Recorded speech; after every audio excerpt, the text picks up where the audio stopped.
নমস্কার।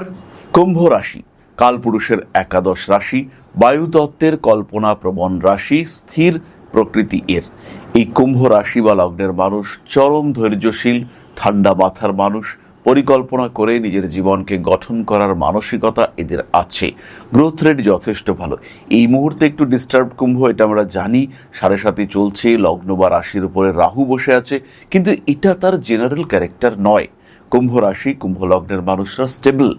এখন যে চাঞ্চল্য, এখন যে ভাগ্যের পরিহাস দেখতে পাওয়া যাচ্ছে, এটা কিন্তু আলটিমেটলি শেষ কথা নয়। জীবনের বিভিন্ন গোপনীয় বিষয় ক্রমাগত প্রকাশিত হয়ে যাচ্ছে। কাউকে আপনি বলবেন না এমন একটা কথা, সেটা গোপন ছিল, কিন্তু হঠাৎ করে আপনি জানলেন সেটা রাষ্ট্র হয়ে গিয়েছে, এবং এর ফলে মানুষের নজর, সেটা কিন্তু আপনি আর অ্যাভয়েড করতে পারছেন না। হওয়া কাজ হলো না, হওয়া কাজ হচ্ছে না, এবং এটা আপনার জীবনে বারবার ঘটছে। প্রচুর ধৈর্য আপনার, কিন্তু আর সেই ধৈর্যের বাঁধ ধরে রাখা যাচ্ছে না। এবার কিন্তু আপনি ব্রেক হচ্ছেন, এবার ভেঙে পড়ছেন আপনি। এই অবস্থায় যদি আপনি চলে আসেন, অবশ্যই জ্যোতিষ বন্ধুর পরামর্শ গ্রহণ করুন।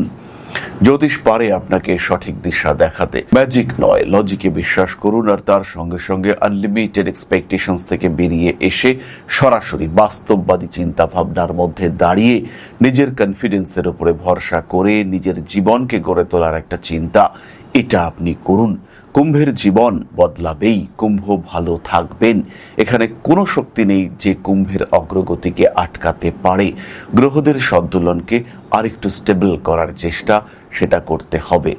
নতুন চাকরির চেষ্টা বারবার করছেন, ইন্টারভিউর ক্ষেত্রে ব্যর্থতা আসছে। কুম্ভের ক্ষেত্রে আসে এটা, এরকম খুব কম কুম্ভ রাশি বা লগ্নের মানুষ রয়েছেন যারা ফার্স্ট ইন্টারভিউতে চাকরি পেয়েছেন আর সেই চাকরিটা কন্টিনিউয়াসলি করে চলেছেন। চাকরির পরিবর্তন, কর্মক্ষেত্রে বারবার চাকরি চেঞ্জ করবার প্রচেষ্টা, এটা কুম্ভের ক্ষেত্রে দেখতে পাওয়া যায়, আর এটাই কুম্ভের ক্ষেত্রে ন্যাচারাল।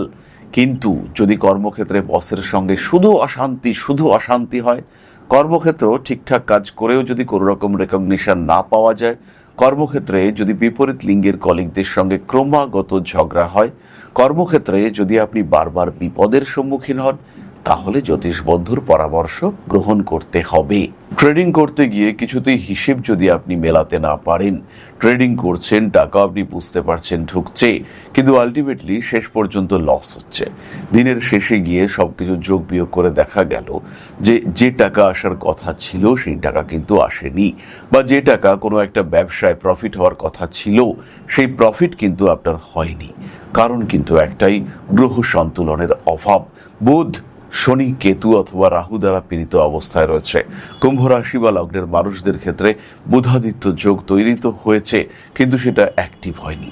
এরকম সিচুয়েশন যদি আপনার ক্ষেত্রে আসে, সেই ক্ষেত্রে অবশ্যই আপনার উচিত জ্যোতিষ বন্ধুর পরামর্শ গ্রহণ করা। একটা সিম্পল ডিসকাশন, সেটা কিন্তু আপনার ধারণাগুলোকে পরিবর্তন করিয়ে দিতে পারে। তবে কয়েকটা কথা মনে রাখতে হবে। সমস্যা ওরিয়েন্টেড প্রশ্ন, সেটা সব সময় আপনাকে বেটার রেজাল্ট দেবে। জীবনে কি হবে আর একটু খুলে বলুন, আরও একটু বলুন, আরও কিছু বলুন, এই সমস্ত প্রশ্ন, এগুলো বেসিক্যালি বেসলেস। আপনাদেরকে প্রশ্ন করতে হবে প্রমিনেন্ট। কবে চাকরি পাবো, কবে বিয়ে হবে, সেপারেশন হলে কবে সেটা হবে, কোন টাইমটা বেবি নেওয়ার জন্য পারফেক্ট, কোন তারিখ থেকে ব্যবসা শুরু করব। এরকম স্পেসিফিক যদি আপনার প্রশ্ন হয়, উত্তরও কিন্তু আপনি পাবেন জ্যোতিষের কাছ থেকে স্পেসিফিক, আর সেই প্রত্যেকটি উত্তর আপনার জীবনকে বদলে দেবে। ভালো থাকুন, সুস্থ থাকুন, সুখী থাকুন, শান্তিতে থাকুন, তৃপ্তিতে থাকুন, নিজেকে ভালো রাখুন। জয় মা আদিশক্তি। নমস্কার। ओं अकारादि पंचाशद्वर्णेभ्यो स्वाहा। ओं प्रतिपादादि तिथिभ्यो स्वाहा। ओं कृष्णपक्षाय स्वाहा। ओं शुक्लपक्षाय स्वाहा। ओं अमावस्याय स्वाहा। ओं पूर्णिमाय स्वाहा।